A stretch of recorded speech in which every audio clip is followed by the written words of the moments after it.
Record. Today we have James Benham, who was the CEO and founder of JB Knowledge, and we will get to hear that incredible story. Thank you for coming on Entrepreneurs, Business, and Finance, James. Yeah, it's so nice to meet you, and thanks for having me on the show. I really appreciate it.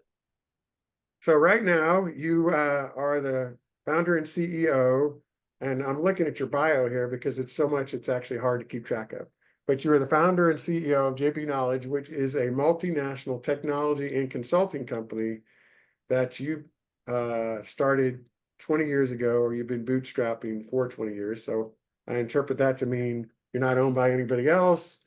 You Correct. don't have a bunch of investors answering Nope. to, and this is your baby that you started and still have, and you're doing a lot more than that as well. But that alone is phenomenal. And with that company, you've also created two disruptive insurance tech products.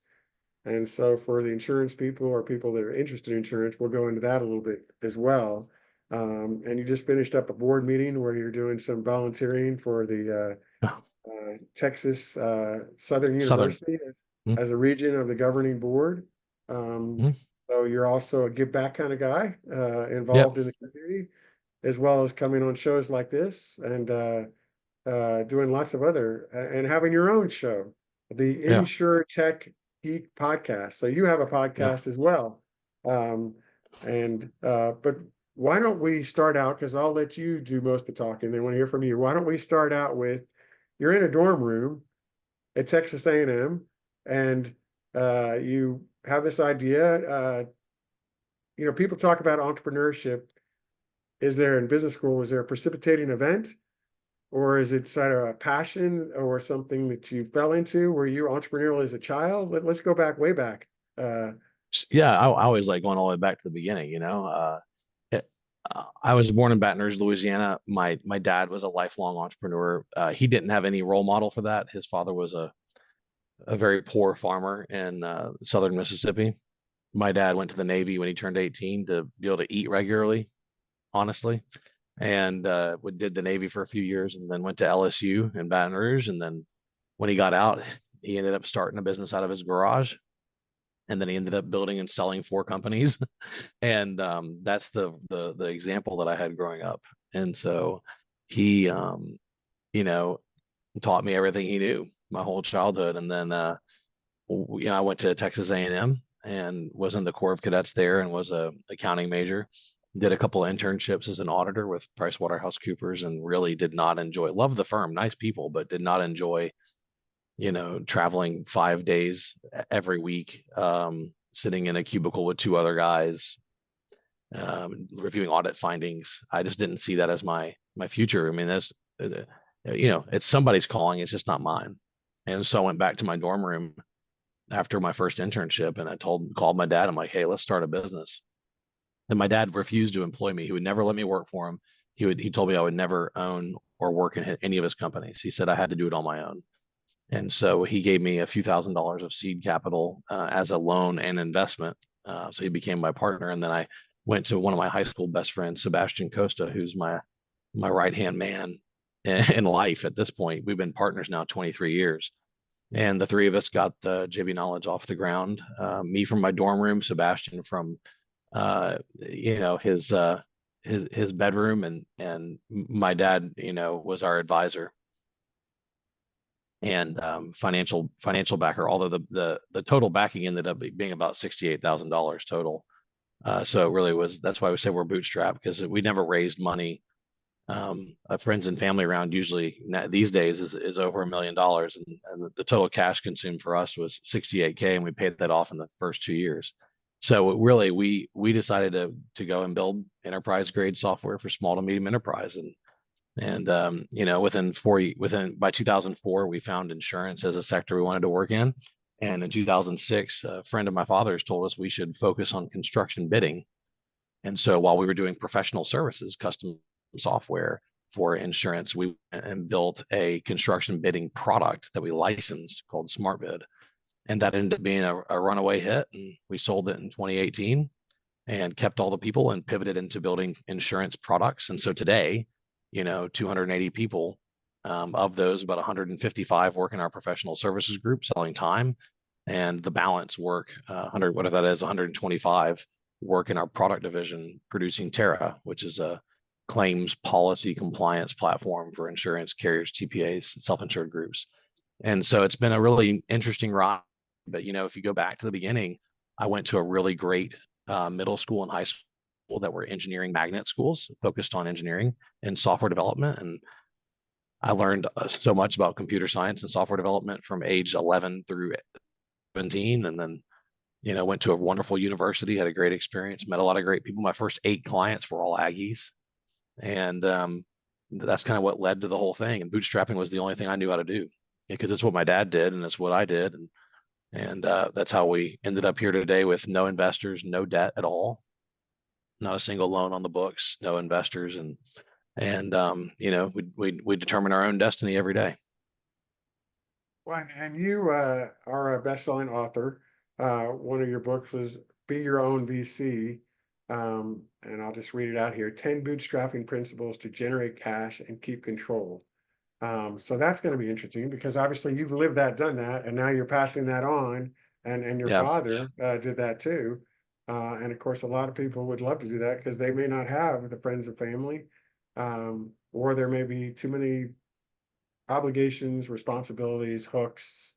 And who really wants to go ask your friends and family for money to Yeah. start with sometimes, Yeah.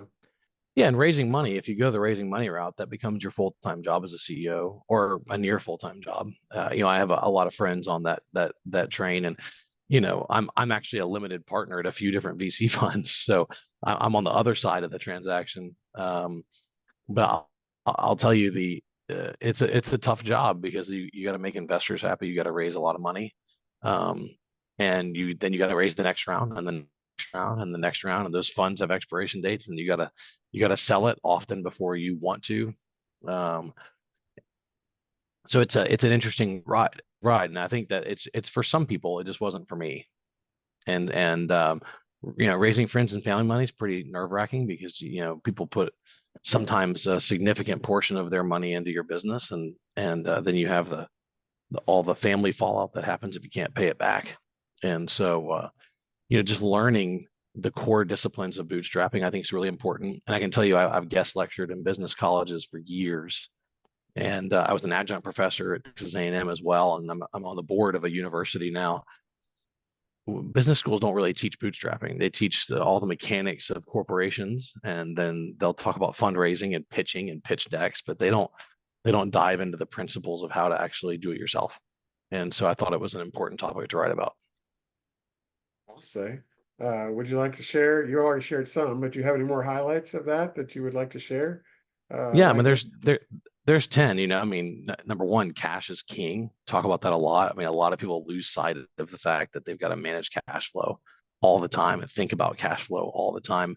They'll look at EBITDA, and as Charlie Munger used to say, EBITDA is a pretty worthless number to look at in a lot of regards. It's useful in some regards, but pretty worthless in many others. You got to look at cash generation. Number two, you got to get out and stay out of debt. I'm a hardcore Dave Ramsey guy, and personally, you got to get out and stay out of debt. Professionally, you got to get out and stay out of debt. In '08, we had the massive Great Recession.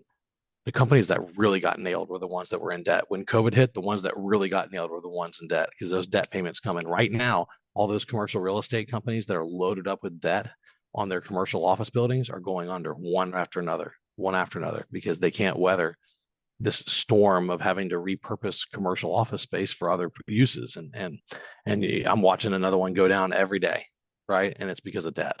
So debt's really tough. Number three, build what you have to, so you build what you want to. I call this kind of the core mantra of bootstrapping, is that you have to build a cash generating machine that you might not exactly like doing, so that you can generate cash that allows you to build what you really want to build. And so there's almost like a two-step process. It's sometimes the cash generating machine is the dream that you had, but often the dream you have needs a cash generating machine to build it. And so that's a huge principle of bootstrapping. I always say the number one rule of business is to survive, in particular in bootstrapping. So you got to have a little bit of a paranoid. My dad always said only the paranoid survive. So you have to have a little bit of a paranoid perspective to make sure your business can survive pandemics, recessions, downturns, natural disasters, client departures. And then moving on, you got to choose your partners carefully. Number 6, you got to get out and sell. I say the CEO should stand for Chief Evangelizing Officer. You've got to be the chief spokesperson as the CEO, and you got to be willing to get out and sell. I still, after 23 years, I was on sales calls yesterday. I got sales calls today. I got sales calls every day. I still hoof it and do presentations and demos, and I work trade show booths. The really good CEOs, are the chief evangelists. Number 7, you got to be willing to rewrite rules, but not your values. You got to stick to your core values, but be willing to reconsider. Maybe your rules aren't exactly the right ones. I learned this big time when we opened up our office in Argentina that I had to rewrite some rules, but stick to my values. Number 8, you got to make innovation a habit and a process. You got to really be habitual about innovation, and and you got to turn it into business process. Number 9, you always get paid last. You got to put yourself as the entrepreneur last in line to get paid. Serve the needs of the organization, make sure it survives. And then lastly, you got to establish and communicate your personal minimums. You got to understand what your limits are when you're building the business, funding the business, operating the business, and selling the business. So those are kind of my 10. When I started this list, I had like 26, and I just boiled it down to my top 10 that have helped us do what we're doing. And it's been really neat. It's now for about a year and a half, and I've had it validated by a lot of bootstrapped entrepreneurs who have read the book and come back and said, yeah, man, nailed it. That's spot on. That's exactly what people need to know. Well, so let's talk a little bit about the beginning. So you were a talented and hardworking, evidently, programmer. So you knew a lot about software. And um, when you actually first started, how did you get your first client? How did you get, revenue Yeah. day Client one? number, I got in my 1995 Ford Mustang, and I drove around, and I met with Aggies that I met through my work at Texas A&M as a student, and I was in the Corps, and I met some ex-cadets, and I went to their houses in Dallas and Richardson, Carrollton, Uvalde, Texas. I drove around the state of Texas, and I called on Aggies, and they started hiring me to do independent contractor work. And that's how I got started. My first client was the Texas Aggie Corps Cadets Association. Built their website, built their member database, hired some awesome cadets to help me out with that. And same thing with my second client was a lumber company. The third client was a plastics company. Fourth client was a membership nonprofit organization, and they were all Aggies that gave me a chance. Aggies, we all wear this ring, and it's the same ring since it's been the same ring for over 100 years, and it means something to us. And when I walked in, and they gave me a listen, then they gave me a chance, and they hired me, and we built some really great products together. And today, are you still doing custom design software for Yes. companies that need projects, in addition Yeah. to your specialized products of Terra? Yes. Yes. Yeah. Only for insurance though. So we Okay. only work in the insurance sector. So yes, before we worked in like 12 industry verticals. Now we work in one. And that's insurance. So now insurance is a huge vertical. I mean, it's a multi-trillion-dollar industry. It's not a small business.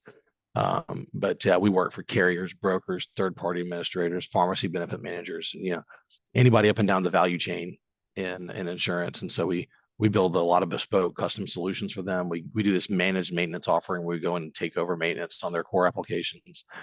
And then we do some really cool stuff on products, which is Terra. Terra is the product. And the reason you build product is that you can generate recurring revenue that doesn't require you to deliver hours, right?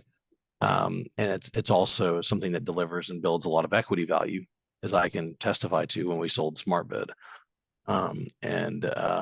That's why you do it.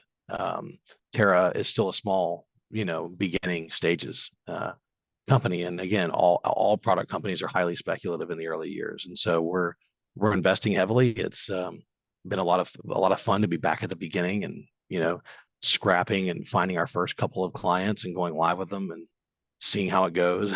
It's I mean, the beginning part of the journey often is the most fun because you're finding your niche, and you're finding your solution, and you're figuring things out. And that's definitely where we're at there. And so far so good.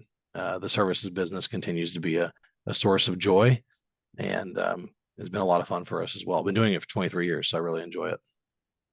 Fine. And I know, I believe you said it was your dad that said, hey, maybe you should check out insurance, but could you talk a little bit about, because there is an awful lot of expertise and focus that you have. It's a massive industry, so it's focused on a massive industry, which helps. But obviously, there was some crucial decisions at that point. So can Yeah, you share no, about that? it was an ex-cadet buddy of mine that told me, my dad's friend told us about the construction opportunity.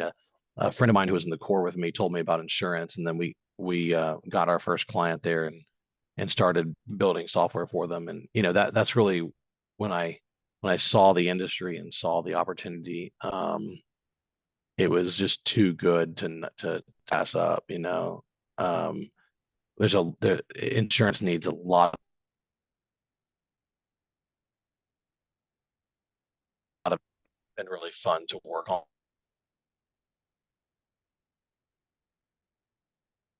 Are you so you're speaking, you've been to TED, you've written books, you've spoken at, can you hear me now? Okay. Uh Yeah, at I get it now. yeah, at the Future of Insurance USA.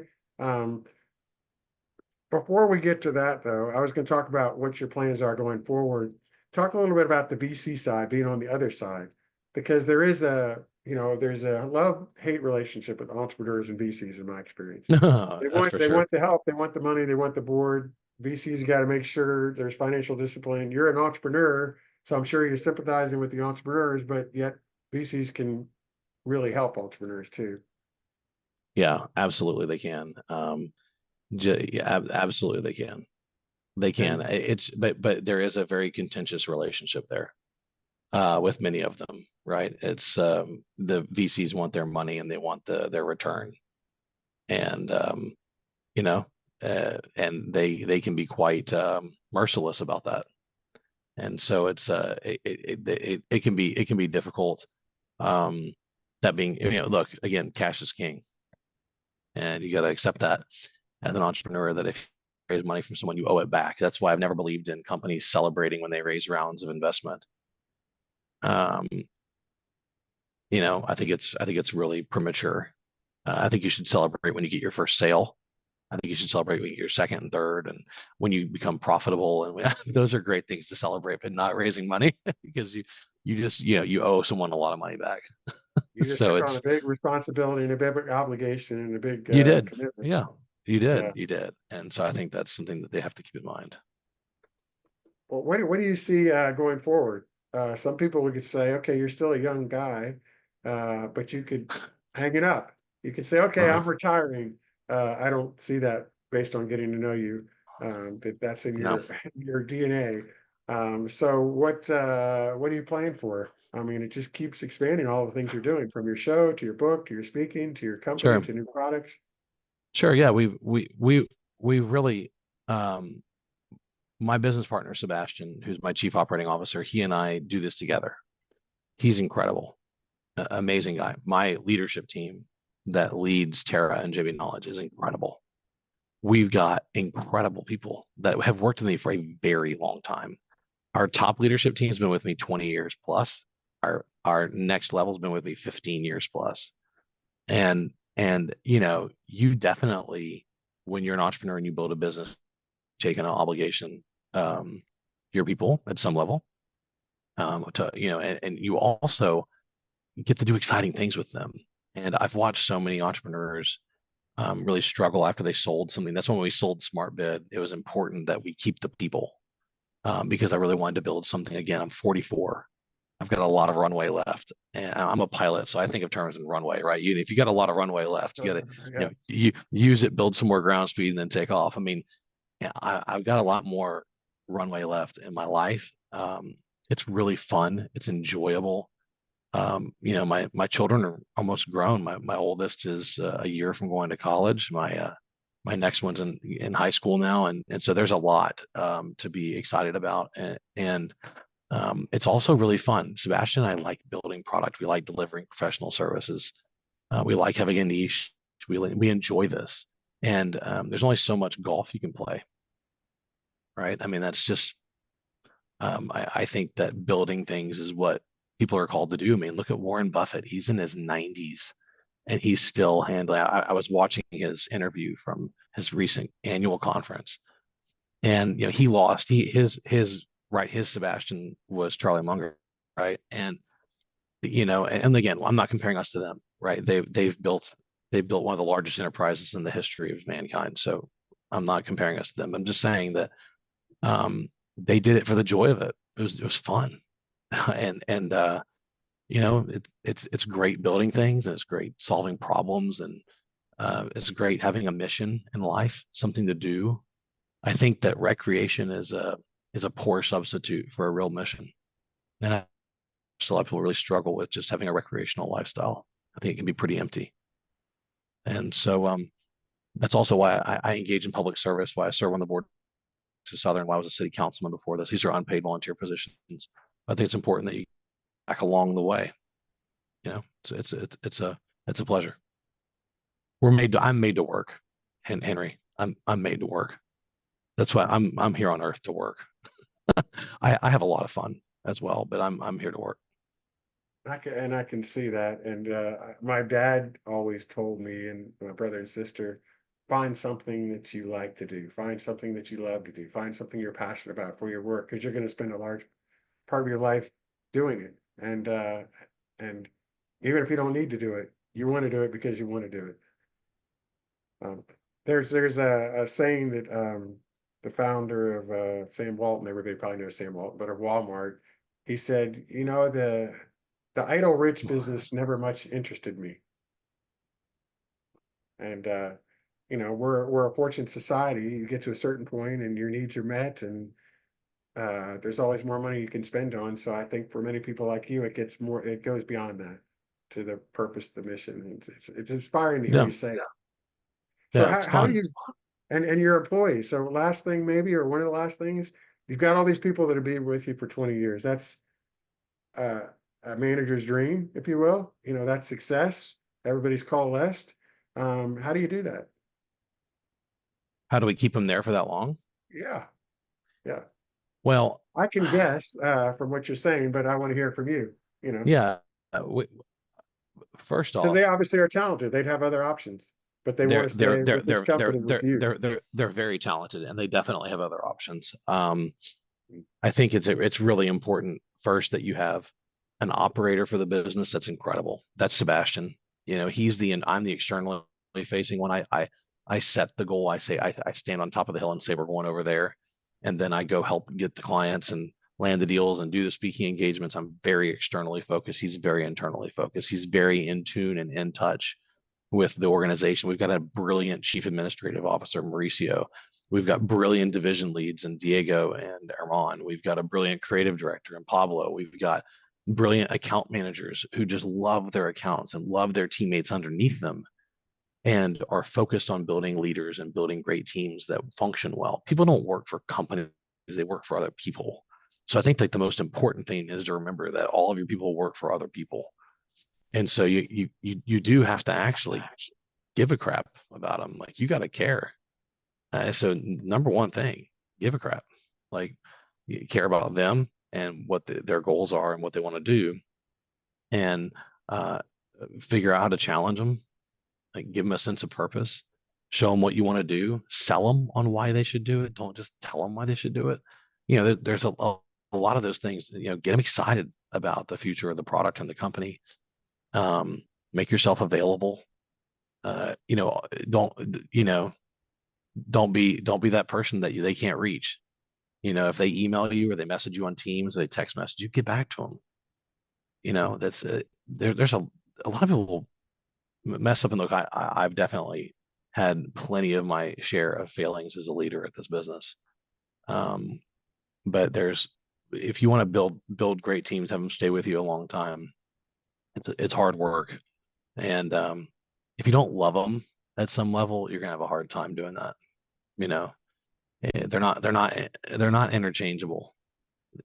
Now you can replace them. You can replace people, um, but it's not that simple.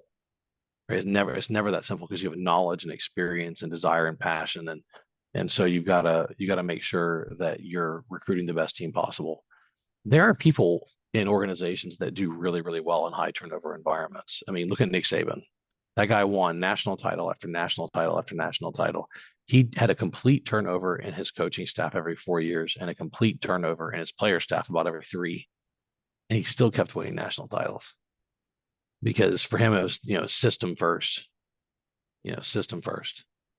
And the people were very highly interchangeable. I couldn't operate in that environment. Now, I'd love to have as much success as Nick Saban had, but I can't. I could not handle that level of turnover, and so I really appreciate my folks. And when I go with my account managers when they do their quarterly stewardship reports for our service clients, I travel with them. I sit in their meeting. They present. I take notes on their presentation style, what they did right, what they did wrong. We meet afterwards, and I coach them every single time. Here's what you did right. Here's what you did wrong. Here's what you got to work on. Right. And you've got to do that too, but I can't underemphasize the importance of having a great operating partner like I have with Sebastian, someone who's internally focused and really dealing in the details, because I don't get into the details of how people are managed. Having a great chief administrative officer or CFO like Mike Mauricio, who runs the HR organization, plus a lot else that, I believe in really good HR. And I think that's another really important part of the organization. So we've got a great HR group. Yeah. How did it come about that you expanded internationally? That's a big step for Yeah, many companies. we did that early in '02, so 22 years ago. Okay. Sebastian's from Argentina. We were competing against firms from India and Ukraine all over the place, and so we had to have an answer for that level of competition, and we found it in Sebastian's home country. And that's how it happened. We got into South Africa through Marie LaRue. Marie, was working for us and moved back home to South Africa from Argentina. And we started an office with her. So it was really, we just followed our people. And it solved a really big problem for us. So to wrap up, very interesting and exciting dynamic interview. Thank you. And My pleasure. to wrap up, or if there's anything you want to add, please do. More creation, more fun, more supporting your employees, more business, more products, more life. You can add to that, I'm Yeah. sure. Yeah. For me, more flying. I'm a pilot and I love to fly. I really enjoy the taking off and soaring over the country. It's incredible. My dad was a pilot. My mom was a pilot. My mom's dad was a pilot. I'm one. And so Wow. that's certainly a big passion of ours in our family. And for me, I really enjoy public service. I enjoyed being a elected city councilman. I enjoyed being a governor appointed regent. Now I enjoy public service. I love business.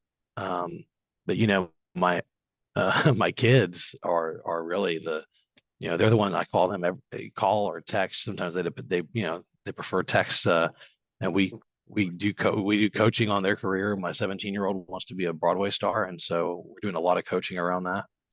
And she's at a wonderful school called the Interlochen Arts Academy. That's a boarding school for the performing arts, and she's going to be a senior next year, and she wants to go to Broadway. So she'll probably New York or Boston. And my soon-to-be freshman in high school is just a brilliant performer and cheerleader and brilliant mind. She wants to live in Hawaii and surf and be a marine biologist. And we just got back from a 4-day trip out there to check out University of Hawaii, and we went scuba diving, and she and I discovered a new passion in scuba diving. And so my girls kind of mean the world to me. They're incredible, and I enjoy my time with them.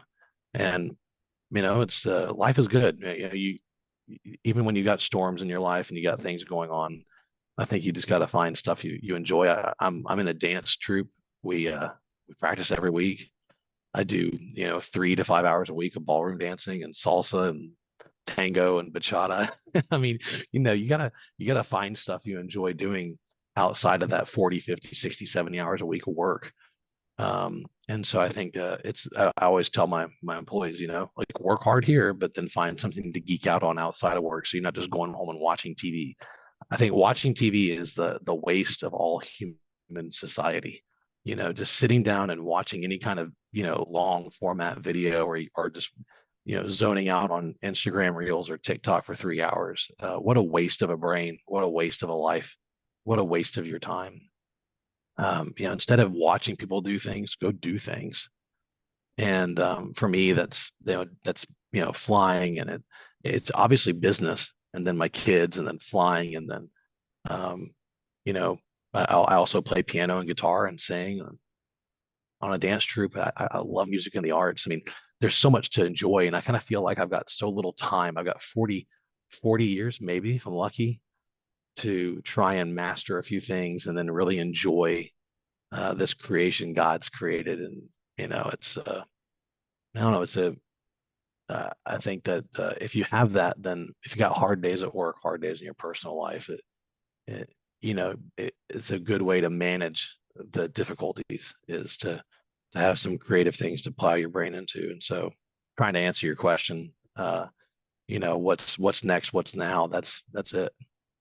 All around good advice from where I sit. And thank you for sharing openly and candidly and honestly.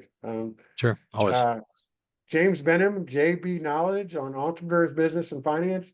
Thank you, James. Oh, please. Thanks. Yeah, and if anybody has any information, or they need any information, they can go to jamesbenham.com. That's James Benham, jamesbenham.com. You can subscribe to the podcast, get on my newsletter, check out my book, go to the companies that I have, check it all out there. And if there's one social media place I really spend time, it's LinkedIn. So you can hit me up on LinkedIn as well. Thanks, Henry. Fantastic. Thank you.